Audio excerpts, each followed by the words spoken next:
I never thought I'd find myself in this situation. My name is John, and I've been married to Sarah for 5 years. We had what I thought was a pretty solid marriage, until recently. I work for a tech firm, and not too long ago, I secured a major contract with a company in California. It felt like a big win for my career, and I was excited to share the news with Sarah. Maybe it was finally time for us to start the family we had talked about. But something had been bothering me ever since a camping trip we went on with my boss, Mark, about a week ago. When we got back from that trip, Sarah seemed different. She was distant and snappy. At first, I chalked it up to her being tired, but then I noticed something strange. While I was doing laundry, I found a pair of her panties in the hamper, and they didn't look right. There was a suspicious stain on them, and the odor. It didn't take long for me to realize what it was. My heart sank. I had no idea who it belonged to, but I knew something was wrong.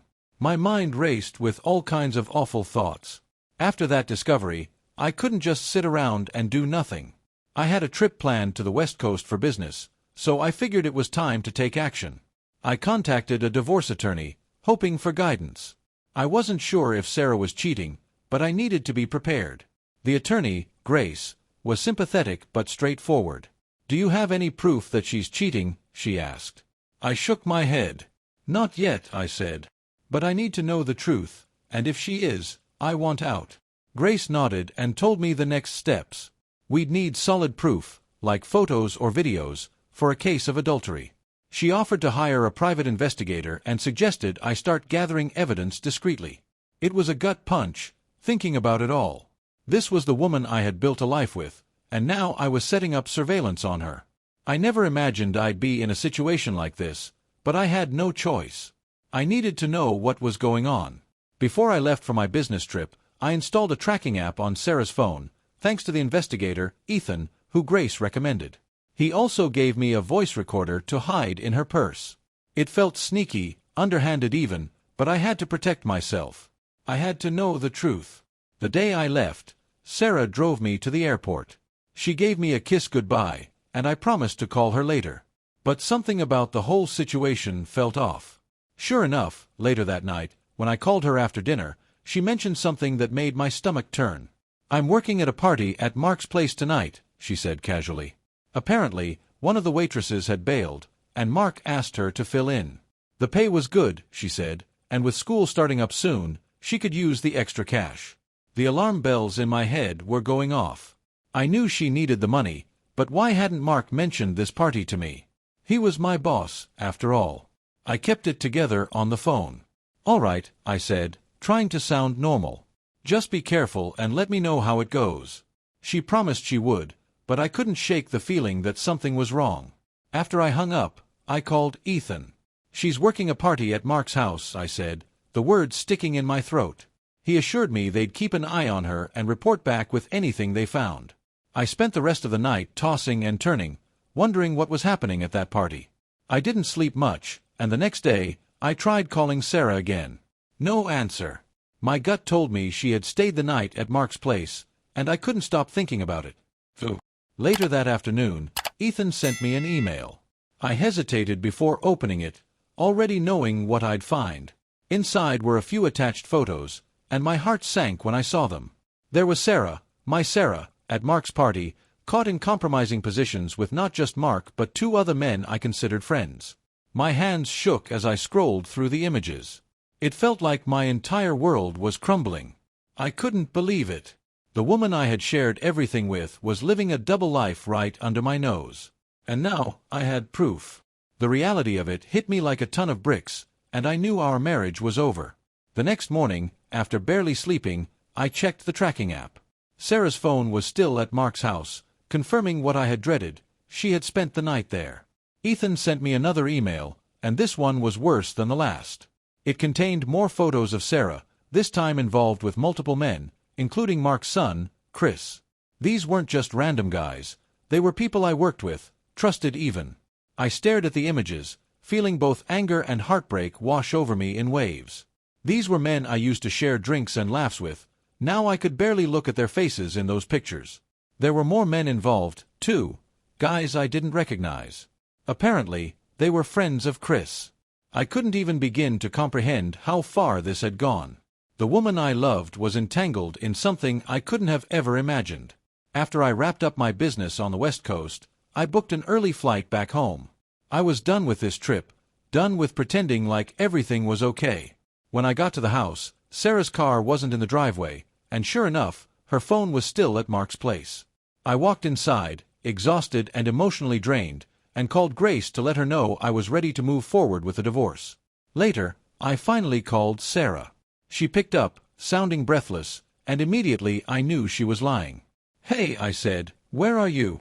She hesitated for just a second, then responded, "Oh, I'm at home, just catching up on some things before school starts."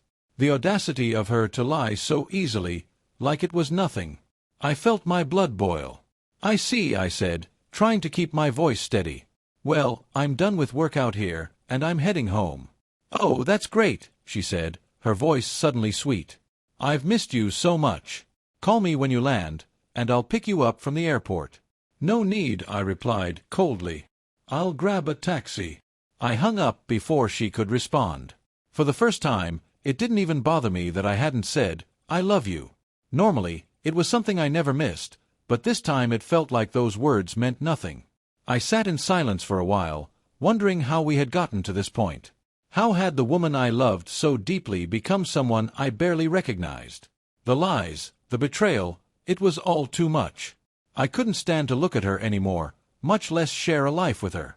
When I arrived back home, Sarah still wasn't there. I took a long shower, trying to wash away the disgust I felt, not just at her, but at myself for letting it get this far without confronting her.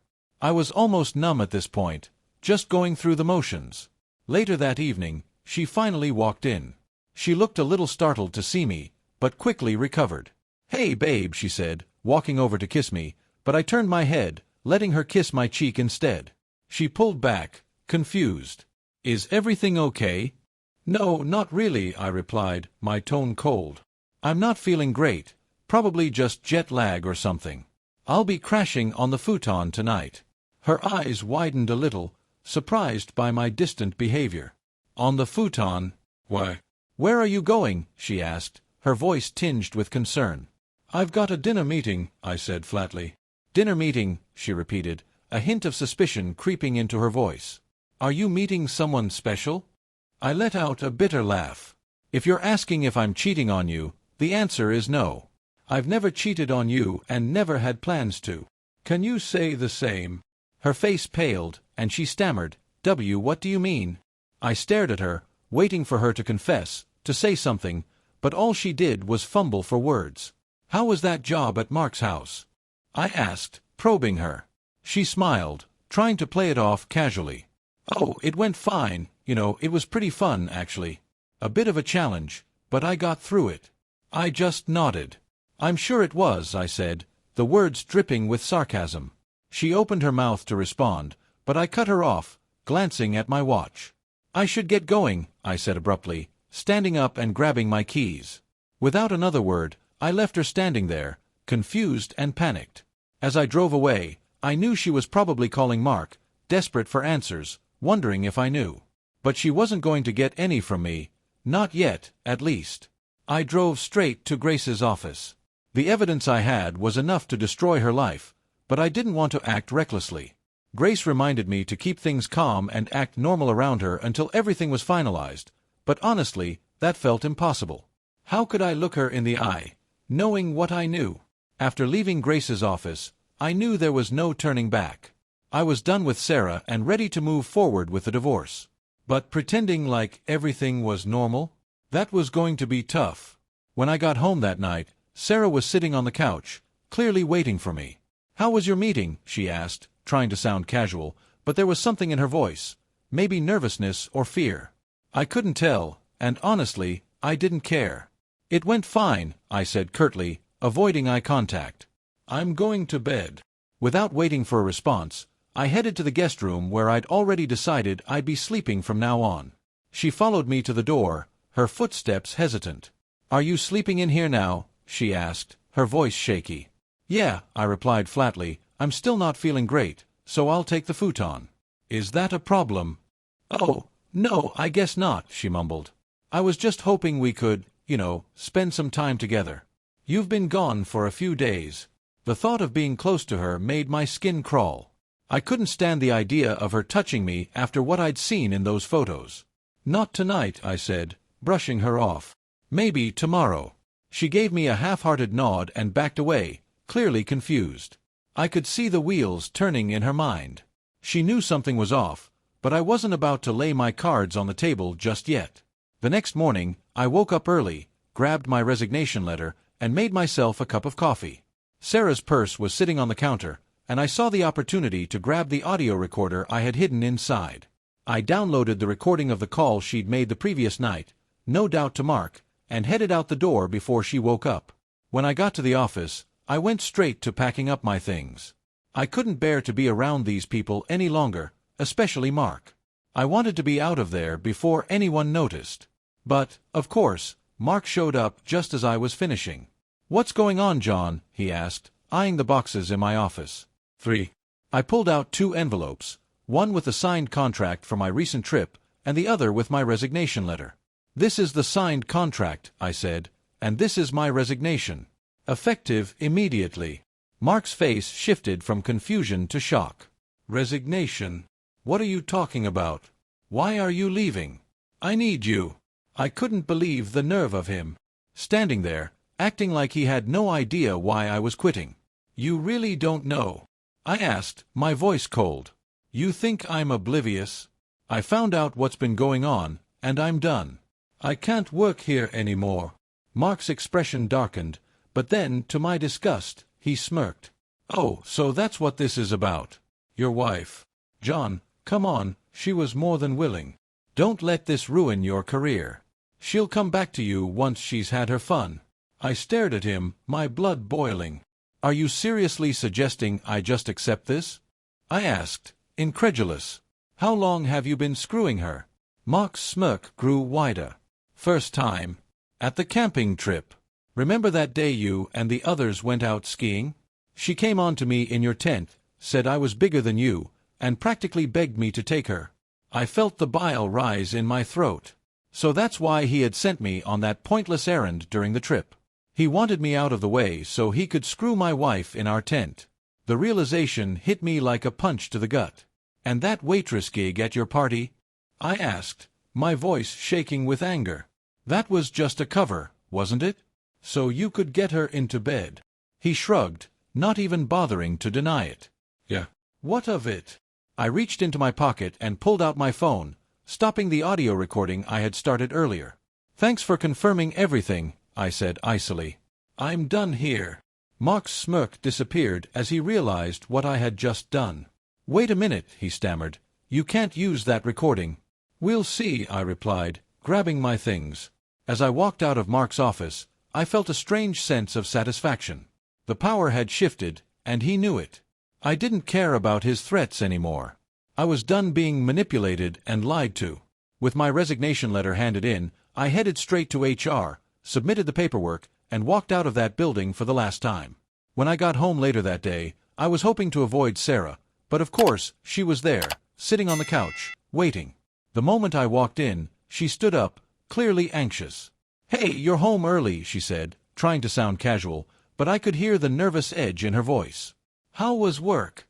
I didn't bother to answer her directly. Instead, I went straight into the kitchen, setting my briefcase down on the table. "We need to talk," I said, my voice hard. Sarah's face paled. "About what?" she asked, but her tone already told me she knew exactly what this was about. Without responding, I pulled out the photos from my briefcase, the ones Ethan had sent me of her and Mark at that party, and laid them on the table. She looked down at them, her hand covering her mouth as she gasped. "What the hell, John?" she stammered, tears instantly filling her eyes. "Where did you get these?" "That doesn't matter," I replied coldly. "What matters is that you've been lying to me, sneaking around behind my back, and now I have all the proof I need." She started crying, real hard tears this time. "I can explain," she sobbed, reaching for my arm, but I pulled away. "Please, John, it was a mistake." "A mistake," I repeated, anger boiling up inside me. "A mistake is forgetting to pick up milk on your way home. This was no mistake.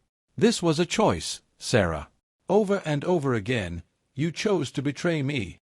She fell to her knees, grabbing at my pant leg, crying uncontrollably. Please, John, I don't want to lose you. I still love you. It didn't mean anything. It was just a stupid fling. I shook my head, stepping back, forcing her to let go of me. Love, I said bitterly.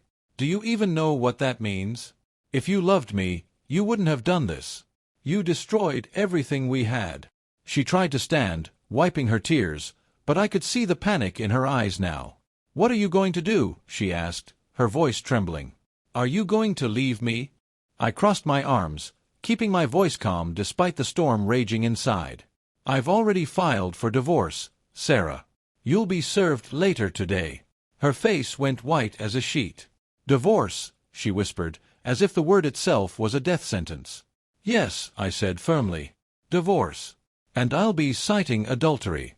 I've got more than enough evidence, and there's no way you're going to fight this. She collapsed into a chair, staring blankly at the table, tears streaming down her face. Please, John, don't do this, she begged. I can change. We can fix this. I'll never do anything like this again, I swear. I don't want to lose you. It's too late for that, I said, my voice cold and final. You've already lost me. The moment you decided to spread your legs for Mark and his buddies, you made your choice. Now, you have to live with the consequences. She was sobbing uncontrollably now, and part of me felt a pang of sadness watching her break down like this. But then I reminded myself of those photos, the lies, the betrayal. She had done this to herself, and I wasn't going to be the one to comfort her anymore. There's one more thing, I said, cutting through her cries. I want your wedding ring back, and you're going to stop using my last name. You don't deserve either of them. She looked up at me, horrified, but she knew I was serious. Slowly, she slipped the ring off her finger and placed it on the table. John, please. She started again, but I was done listening. I'm leaving for a while, I said, grabbing my keys. When I get back, I expect you to be gone. Pack up your things, take whatever you want, but if you're still here when I return, I'll have the police escort you out. I could see the fear in her eyes now, the realization that this was really happening. I turned and walked out the door, ignoring her sobbing pleas behind me. It was over. There was no saving this, no going back. She had betrayed me in the worst way possible, and I was done. After leaving the house, I drove aimlessly for a while, trying to clear my head. I couldn't stand being in that house anymore, knowing everything Sarah had done. I pulled into a parking lot, just sitting in my car for a few moments, letting the reality of the situation sink in. My marriage was over. The life I had planned with Sarah, gone. I knew I had to move on, though, and I couldn't let myself fall into a pit of despair. I grabbed my phone and called Grace, telling her everything was ready for the papers to be served. She assured me it would happen that afternoon. The process was in motion, and there was no turning back now. Later, I returned home, half expecting to find Sarah still there, clinging to some hope that I'd change my mind. But when I opened the door, the house was eerily quiet. Her car was gone, and there were a few empty spots where her belongings used to be. She had taken the warning seriously. I breathed a sigh of relief, knowing I wouldn't have to face another emotional confrontation that day. For the next few days, things were strangely peaceful. Sarah didn't try to contact me, and I focused on wrapping up the loose ends of our marriage. Grace filed the divorce papers, and Sarah didn't contest it. I think she knew she didn't stand a chance, especially with the evidence I had. 5. But just when I thought I was in the clear, Mark started leaving me threatening voicemails. He wasn't handling the fallout well, and his ego couldn't take the fact that I wasn't backing down. John, you better drop this lawsuit, or I'm coming over, and we'll settle this like men, he growled on one of the messages. I just smiled and forwarded it to Grace, who passed it on to the authorities. His arrogance knew no bounds, but I wasn't intimidated. I had the law on my side now. A few days later, there was a knock at my door. Peeking through the window, I saw Mark, his son Chris, and a couple of other guys from the office standing there, looking pissed. I knew this wasn't a friendly visit. I quickly grabbed my pistol from the gun safe, tucking it into my waistband, just in case things got ugly.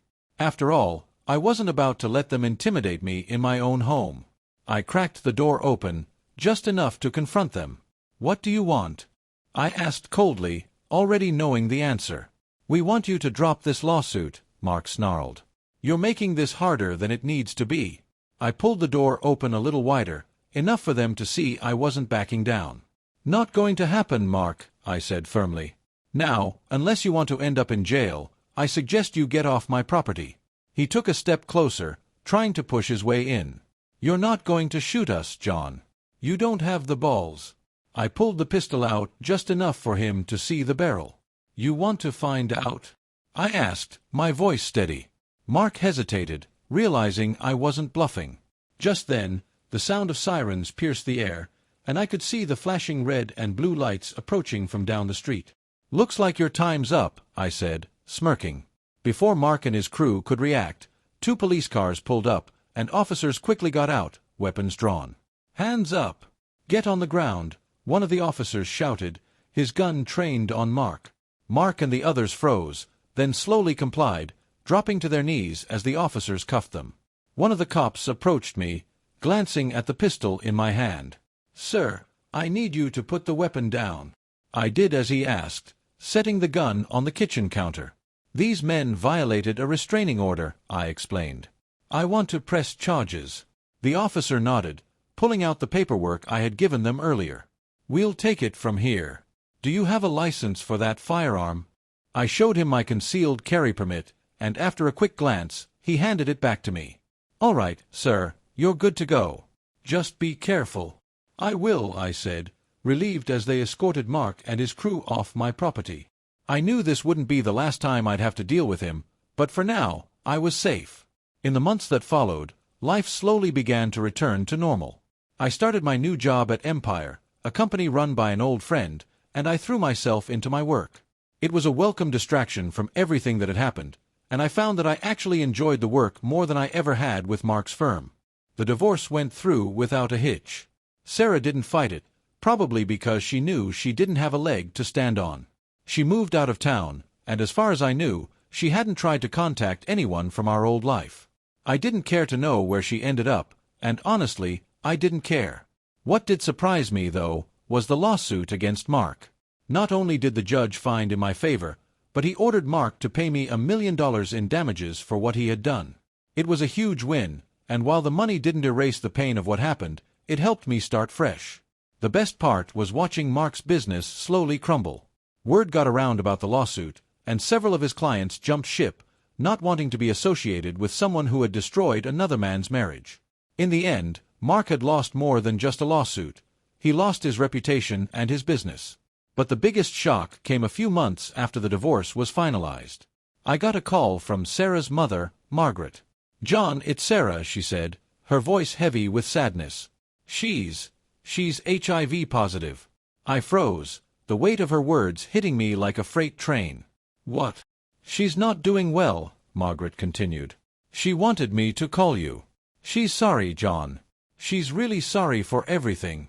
I didn't know how to respond. I had already moved on from Sarah emotionally, but hearing that she was sick, it still hit me hard.